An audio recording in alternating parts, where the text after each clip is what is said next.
Welcome to the Stephen Mansfield audio podcast.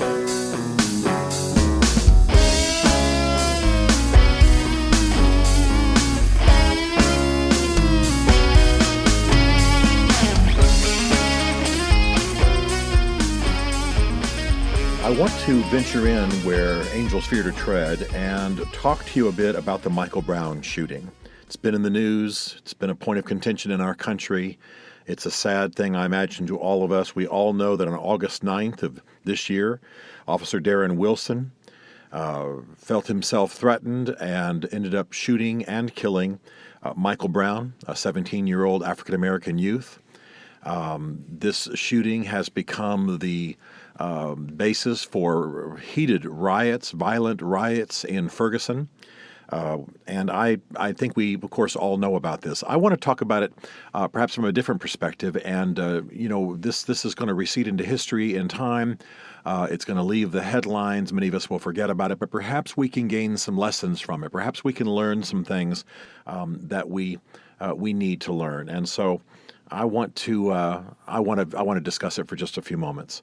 I'm grieved by the conclusion that many of my African American friends are drawing, and it is completely understandable, that some lives matter more than others. One of my friends is Joshua Dubois.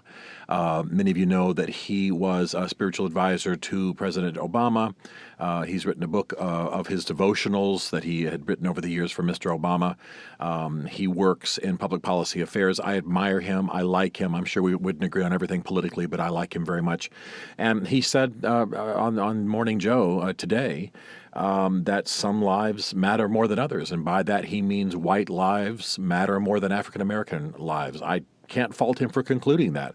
The fact is that there are a huge number of incidents in which black youths are shot, and it's almost unexplainable. Now, we all know that African Americans kill more African Americans than do whites, but I'm talking about police situations.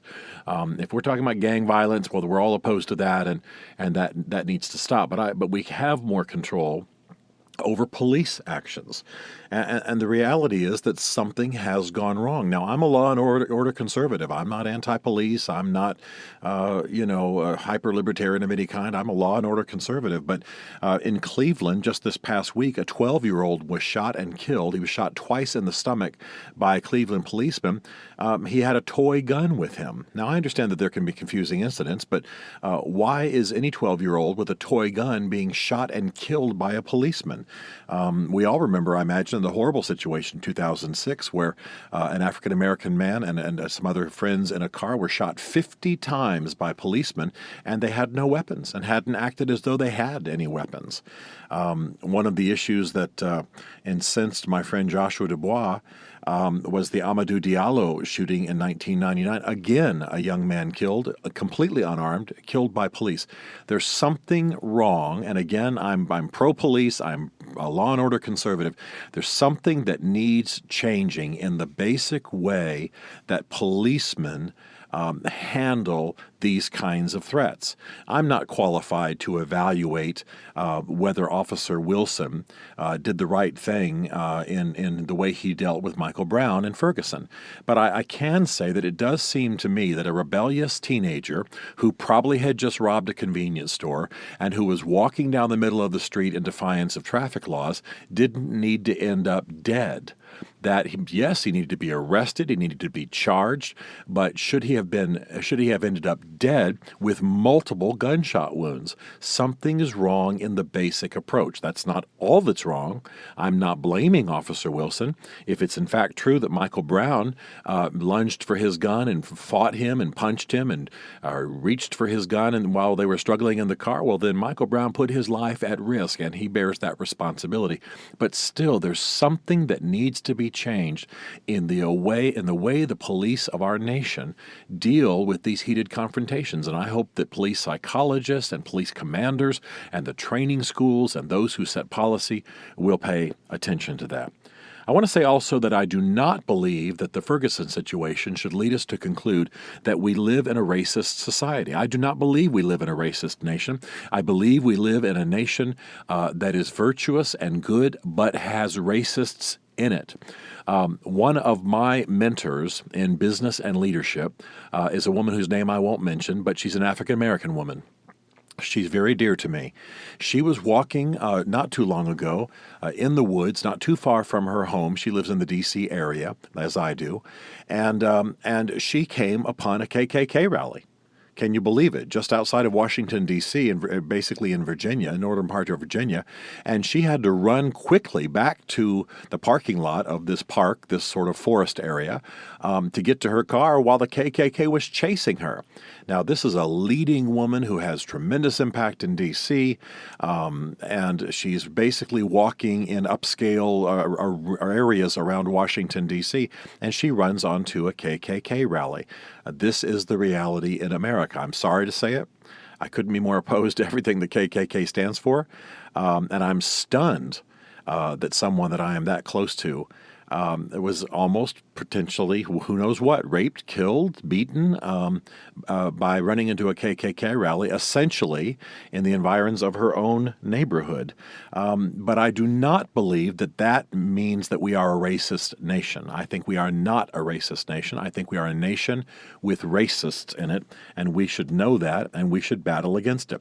And that brings me to the next issue that I think we should draw from this situation, and that is that we all have an obligation to battle the racism in our midst. I come from a Southern family where the N-word was used, not my immediate family, but my father was military, and we grew up in the military, and so I grew up in a very racially equal situation. Many of my father's commanders were black men. I just didn't have any negative training in that regard at all. But man, when we went back to visit our relatives in the South, we couldn't believe some of the attitudes that lived there. And these things have to be confronted. You can love your family, you can love your friends. You cannot allow them to simply voice racist attitudes and opinions without you then participating in that and encouraging the kind of things that are absolutely devastating our society. Racism is a sickness. It's a disease. I'll speak as a Christian for a moment and say that it's a sin. It's completely contrary to the gospel of Jesus Christ, and it is something that needs to be dealt with. I want to say something else that is will surprise many, and that is that part of the solution in Ferguson was political. Though African Americans are 2/3 of the population in Ferguson, voter turnout was less than 40% in recent elections. Only about 10,000 people of the 25 or so thousand people in Ferguson even bothered to vote. And so the reality is that while people are decrying, the commentators are decrying the fact that the city council and most of the police heads and so on were white, most of these are politically appointed positions. And so the fact is that we don't need to have riots, we have ballots. And what we needed was a strong African-American turnout. In other words, if the 2/3 of the population that were African-American had voted their consciences, voted for people who represented their values, voted for people not just who were black, of course, but who represented what they believed and the social concerns that they had, you would have had better black representation across the board. You would have had whites who represented the values of the blacks, even if you didn't have exactly black officials. It's not about skin color. It's about worldview and values and policies. And I think you would have had a more equitable situation. It's very obvious that the whole situation there was mishandled by the authorities. Well, you could have had better, more culturally sensitive authorities had you had voter turnout. So use the political powers that you have. Use the political powers that you have. And finally, I want to say this. I want to have authorities in uniform and in politics who are people I can tell my children to respect.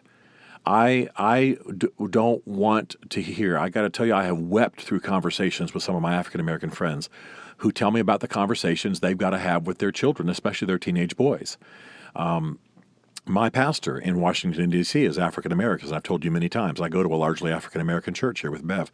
And he was recently stopped by a policeman and hassled a bit, and he was the minister at the wedding. He was there as the head of as the officiating minister, the clergyman, at the wedding, and he was hassled for even being on the property because the assumption was that a black man shouldn't be there. Why? I want us to work to have people in uniform and in political office that we can respect, that we can tell our children not to be afraid of, but to respect and honor. And I got to tell you, since I do a lot with police and military, most of them are. I believe that most people, most of the men and women who are in military uniform and who are in police uniforms and law enforcement uniforms are good and noble civil servants. But we've got to battle for it to be better because somebody's pulling triggers they shouldn't be pulling, somebody's having racist attitudes they shouldn't be having, and somehow we are being failed as a society, and good and noble people of color are having to live in fear. What I want to say to you here is that all of us need to be part of this battle. All of us need to battle against everything from the lightest joke in the locker room that's racist all the way to the attitudes that might live in our own families, even to the people we associate with. We need to push beyond the comfortable boundaries and reach across racial lines. And we certainly need to be active and involved at a social and political level to make this the great society it is called to be. Stephen Mansfield is a New York Times best-selling author and popular speaker who coaches and advises leaders worldwide.